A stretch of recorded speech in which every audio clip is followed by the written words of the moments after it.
Lok Sabha elections की लंबी चौड़ी प्रक्रिया आखिरकार पूरी हो गई। नतीजे भी आपके सामने हैं और यह भी तय हो गया कि एक बार फिर से देश के प्रधानमंत्री की गद्दी नरेंद्र मोदी संभालने वाले हैं। 4 जून को बुरी गिरावट के बाद अब बाजार भी स्टेबल होता दिख रहा है और गिरावट को बड़े स्तर पर भरपाई हो चुकी है, गिरावट की भरपाई। लेकिन 4 जून की गिरावट का डर इन्वेस्टर्स में अब भी दिखाई दे रहा है।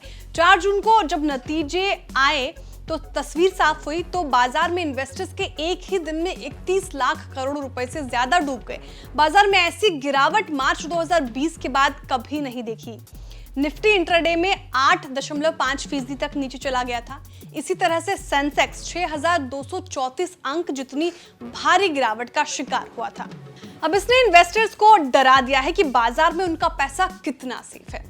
इससे एक सवाल यह भी पैदा हुआ कि क्या इन्वेस्टर्स को अब गोल्ड पर दांव लगाना चाहिए।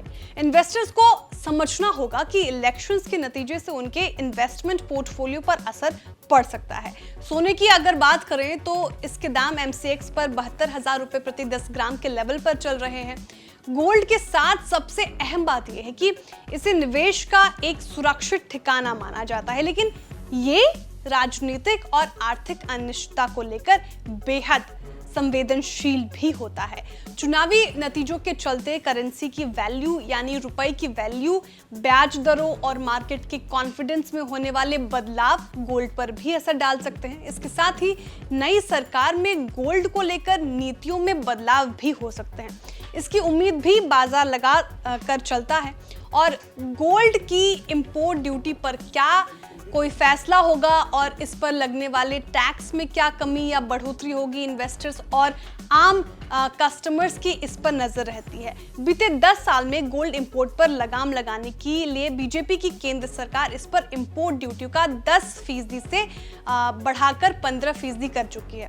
कांग्रेस की सरकार ने 2013 में गोल्ड पर इंपोर्ट ड्यूटी को बढ़ाकर 10% कर दिया था।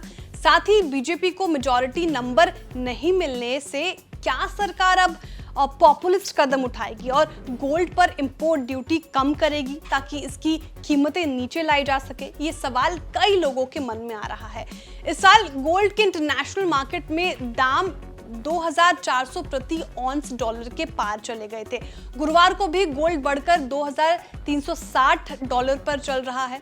सोने की कीमतों में इस साल तेज उछाल रहा है, आप सबने देखा, और इसने कंज्यूमर्स के लिए गोल्ड खरीदना मुश्किल कर दिया है। सोने को महंगा करने में एक बड़ा हाथ दुनिया भर के सेंट्रल बैंकों की गोल्ड खरीदारी भी है। इस साल अप्रैल की ही बात करें तो 8 सेंट्रल बैंकों ने अपने गोल्ड रिजर्व में कम से कम 1 टन गोल्ड का इजाफा किया है। सेंट्रल बैंक ऑफ तुर्की ने अप्रैल में 8 टन गोल्ड खरीदा है। बीते लगातार 11 महीने से तुर्की का सेंट्रल बैंक गोल्ड खरीदने में लगा हुआ है।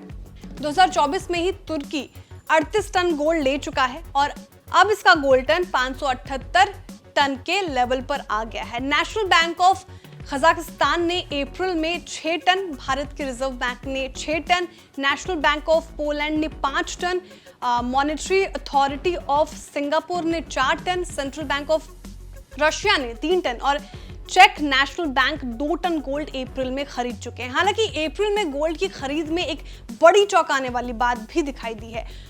पीपल्स बैंक ऑफ चाइना ने अपनी गोल्ड खरीदारी में सुस्ती दिखाई है। बैंक का अप्रैल में गोल्ड रिजर्व 2 टन ही बढ़ा है और ये अब 2,264 टन पर पहुंच गया। नवंबर 2022 के बाद से चीन के सेंट्रल बैंक का ये सबसे कम इजाफा है। अप्रैल से पहले तक चीन की औसत मंथली गोल्ड खरीदारी 18 टन रही है। दुनिया भर के सेंट्रल बैंक गोल्ड खरीदने में जुटे हुए हैं और इसने पूरी दुनिया में सोने के दाम आसमान पर पहुंचा दिए हैं। यह एक और बात समझने की है कि गोल्ड तो तेजी दिखा रही है, साथ ही सिल्वर कहीं तेजी से चमक बिखेर रही है। इंटरनेशनल मार्केट में सिल्वर 1.5% उछलकर $30.31 प्रति ऑन्स पर बनी हुई है। ऐसे में इन्वेस्टर्स के लिए ऐसे वक्त में गोल्ड में पैसा लगाने से पहले तमाम ग्लोबल और डोमेस्टिक फैक्टर पर गौर करना पड़ेगा।